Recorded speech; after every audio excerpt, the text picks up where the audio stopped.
कोल्हापुरात संजय गायकवाडांविरोधात आंदोलन करण्यात आलंय। भारतीय कम्युनिस्ट पक्षाकडून संजय गायकवाड यांच्या विरोधात आंदोलन करण्यात आलं।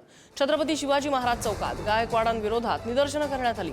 शिवाजी कोण होता या पुस्तकावरनं हा जोरदार राडा सुरू आहे। प्रकाशक प्रशांत आंबी यांना फोनवरनं जीवे मारण्याची धमकी दिल्यामुळे गायकवाडांचा निषेध करण्यात आला।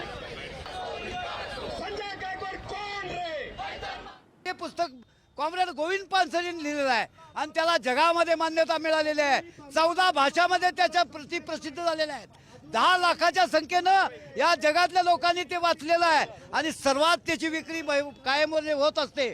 अशा काळामध्ये एक संजय गायकवाड ज्यानं वैधानिक शपथ घेतलेली आहे, या देशाची धर्मनिरपेक्षता, या देशाची घटना, या घटनेला नाकारून एका सामान्य कार्यकर्त्याला जीवे मारण्याची धमकी देतोय। राज्याचे गृहमंत्री, राज्याचे मुख्यमंत्री यांनी याच्यावर ताबडतोब कारवाई केली पाहिजे। संविधान जगणाऱ्याला जास्त क्षमता असते हे आता उभ्या महाराष्ट्राला दिसलंय। त्याने इतक्या अर्वाच्य शिवाजी महाराजांचा भक्त म्हणून सांगतो, भोक्ता म्हणून सांगतो आणि इतक्या अर्वाच्य आणि इतक्या अश्लील आणि इतक्या आईमाईवरच्या शिवा देतो। आज जर शिवाजी महाराज असते तर ह्याचा पुन्हा चौघडा केला असता, याला कुठून उचलून फेकला असता, ह्याच्या आई बाबाला सुद्धा, ह्याच्या पालकांना सुद्धा कळलं नसतं। इतकी मोठी शिवाजी महाराजांनी याला शिक्षा दिली असती। या संदर्भात पक्का त्याच्यावर गुन्हा तर दाखल झाला पाहिजे, ह्याची आमदारकी पण गेली पाहिजे आणि जोपर्यंत ह्या पदावर तोपर्यंत आम्ही सारे त्याच्या विरुद्ध लढा लढणार आहोत।